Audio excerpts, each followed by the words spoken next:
Quando nós falamos aí de comunicação, é engraçado, né? Então, vou fazer alguma introdução básica aí, depois a gente já vai da relação da comunicação e o conflito. Então, pessoal, é o seguinte, o que é se comunicar? Então, isso é uma necessidade inerente ao ser humano. Né? Desde sempre, desde os primórdios, o ser humano, o que ele faz? Ele busca formas de se comunicar. E isso vem passando, né? De tempos em tempos, de gerações em gerações, de períodos históricos para períodos históricos, e a comunicação ela vem sendo aprimorada de diversas formas, mas é uma necessidade do ser humano, né? É inerente ao ser humano. E quando a gente fala a palavra em si, a palavra comunicação, ela é uma palavra que ela vem do latim, comunicare. E a gente vai olhar o pé da letra, a gente vai ver a tradução disso, é pôr em comum alguma ideia ou alguma coisa, pôr em comum.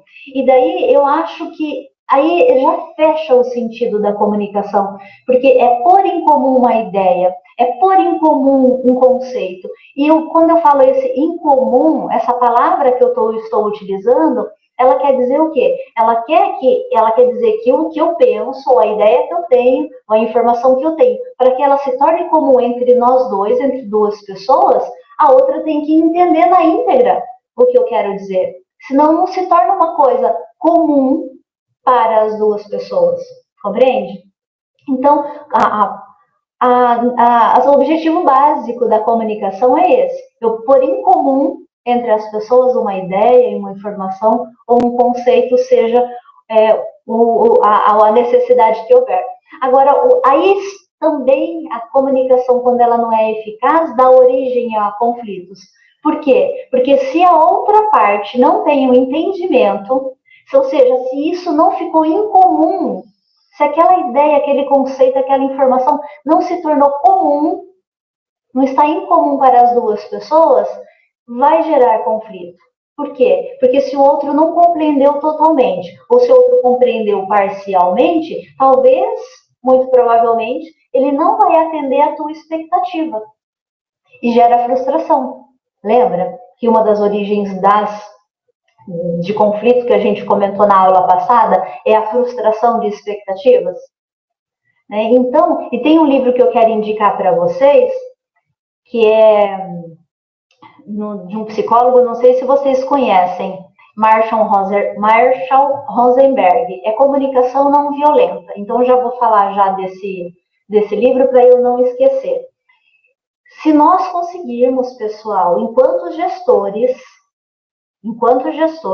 desenvolvermos a comunicação não violenta, a gente vai ser muito eficaz. E a gente depende muito da comunicação para ter harmonia em qualquer ambiente, seja no teu lar, seja no teu trabalho, seja na comunidade. Então, isso é muito fundamental.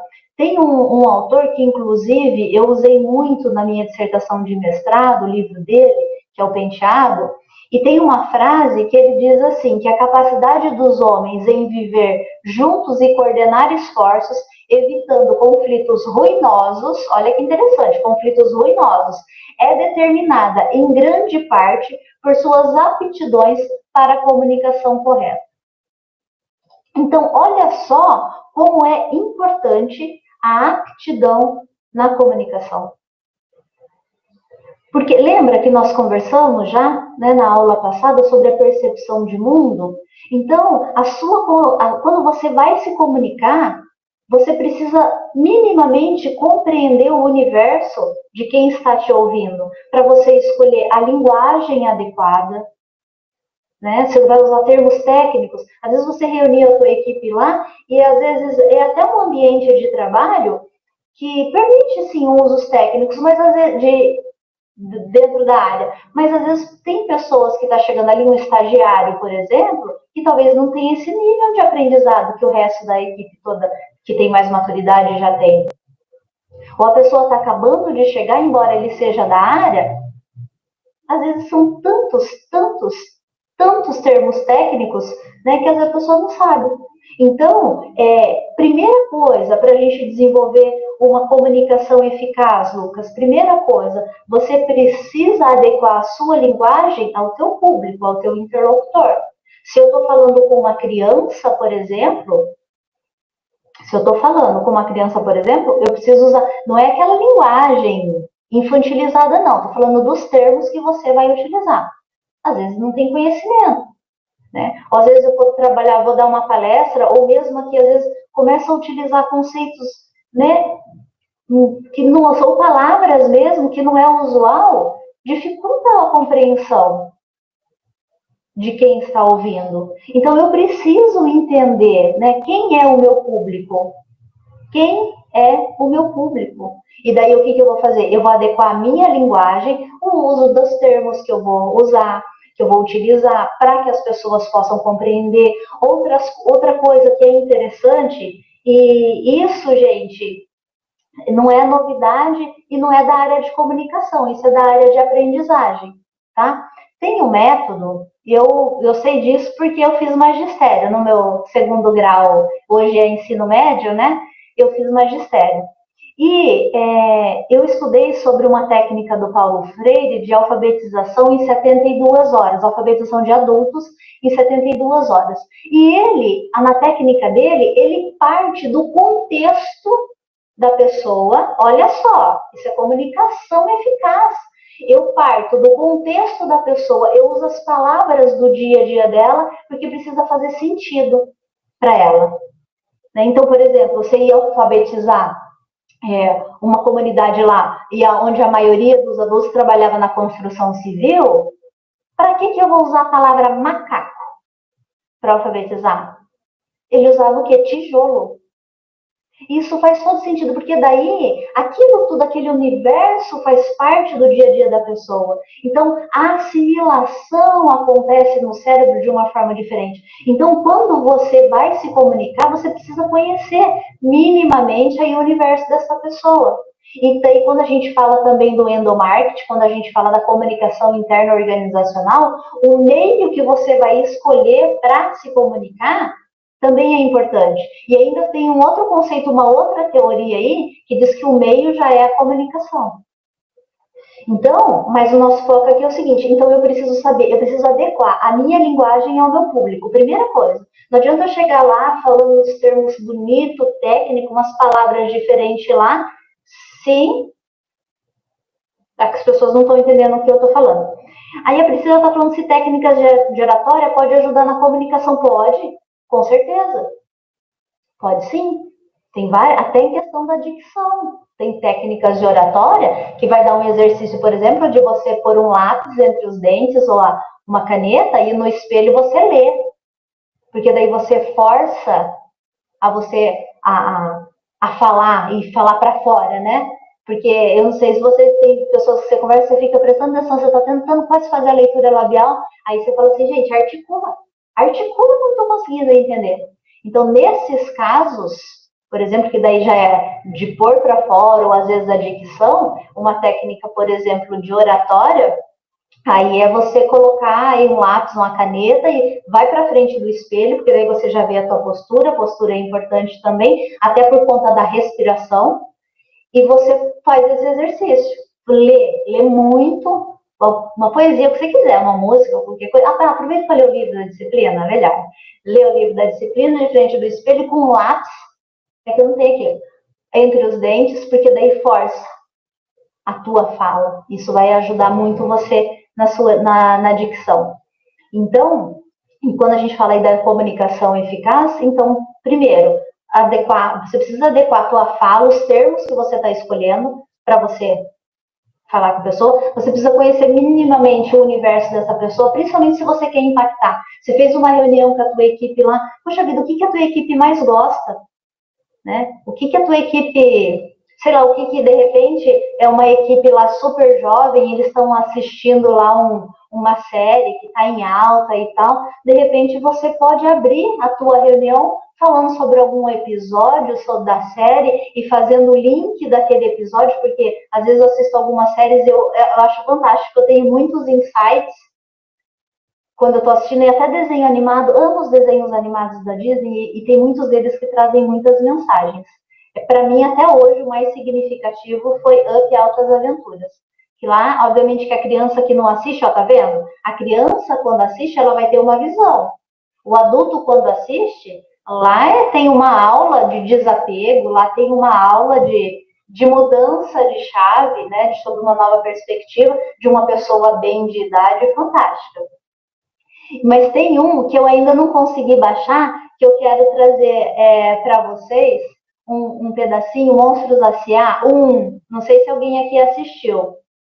E para mim o mindset do Michael Zalski, eu acho sensacional, porque para ele sempre está tudo bem, e o negócio está pegando fogo e você não vê ele esmorecer nunca. Eu acho tipo assim, a visão dele de mundo sensacional.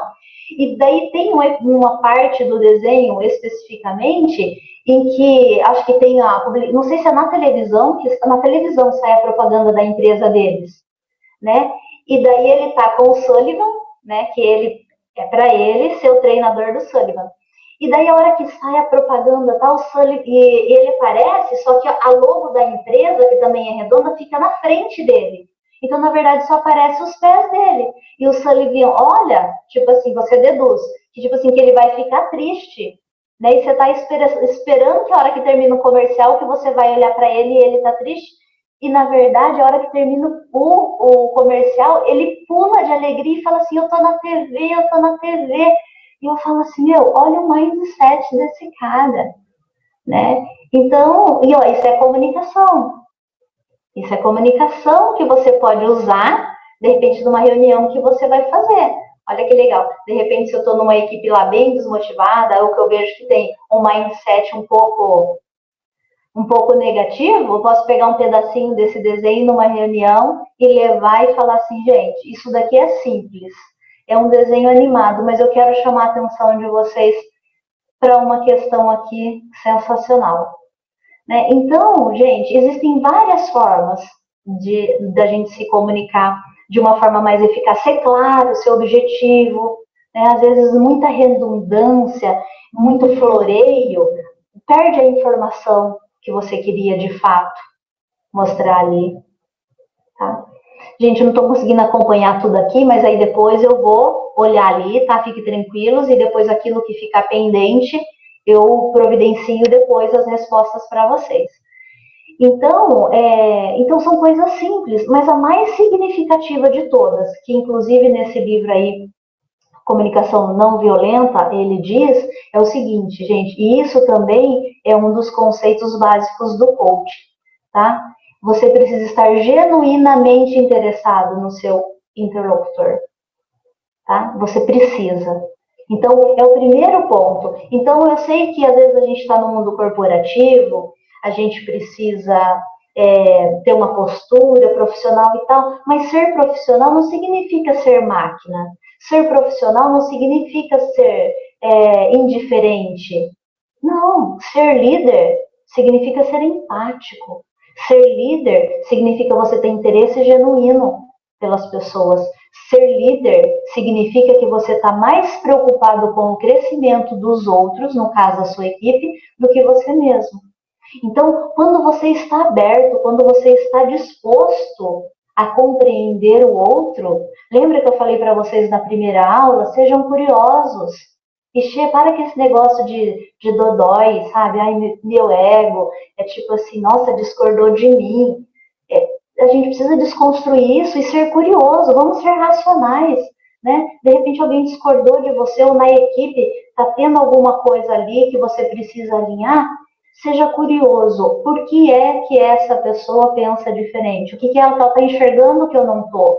Né? O que é que ela viveu que eu não vivi, ou vive coisas diferentes que faz elas pensar, observar e agir dessa forma e ter essa percepção. Então, a comunicação, ela engloba tudo. Então, até para dar um feedback, ó, eu falo sobre feedback na aula que eu gravei, e eu acho que para quem pretende ser gestor, saber dar um feedback, e daí você precisa mesmo tratar o problema. O foco precisa ser nas questões e não na pessoa. Entendeu? Principalmente quando você vai dar um feedback. Então, uma outra coisa que eu vou falar sobre comunicação e que serve para o contexto profissional e que serve para o contexto pessoal. Quando alguém fizer alguma coisa que você não gostar, primeiro você tenta entender por quê. Mas, de repente, precisa mesmo, né, de um alinhamento, de uma correção ali. você precisa falar sobre o comportamento e não a pessoa. Não é você, é assim. Entendeu? Você apresentou este comportamento, ou teve uma situação assim, assim, assim, teve tal comportamento assim. Porque a verdade senão que você invalida a pessoa toda. Quando você fala assim, você é assim, você invalida a pessoa 100%. Ela entra num estado de óbvio, né, que o ser humano ele sempre ou ele ataca ou ele foge em situações de estresse. Então, a maioria das vezes, no contexto profissional, ele provavelmente não vai atacar. Então, o que ele vai fazer? Vai fugir. Em que sentido ele vai se retrair? A hora que ele se retrair, as emoções tomam conta, e daí tudo que você queria racionalizar com a pessoa num feedback que você precisa dar enquanto gestor, não vai ser produtivo. Porque daí a pessoa não está mais aberta a ouvir. EAD, meu jeito, no meu tempo, em qualquer lugar.